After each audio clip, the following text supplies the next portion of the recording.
Welcome to the Slop Farm. Enjoy the video. In this video, I will explain how to get Christmas Mita.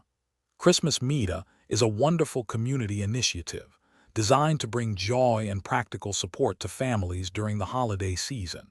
It aims to ensure everyone can experience the warmth and happiness of Christmas. Understanding the program's purpose and its community impact is your first step. We will guide you through the process, making it simple and straightforward for you to access this valuable resource.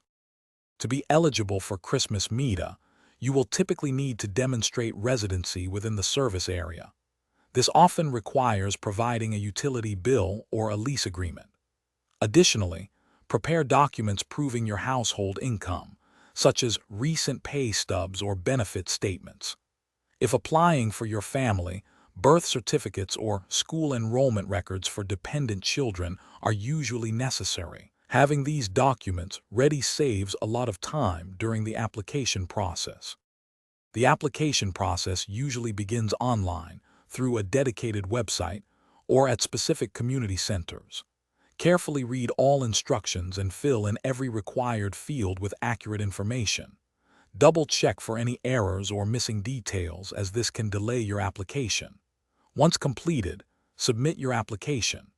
Remember, applications are often processed on a first-come, first-served basis, so early submission is highly recommended, sometimes as early as October or November. After submitting your application, you will typically receive an acknowledgement, often within 5 to 7 business days. Keep an eye on your email or phone for any follow-up requests. Responding quickly is crucial for timely processing. If approved, you will receive details about how and when to pick up your Christmas Mita, which might be a gift package, a voucher, or specific resources.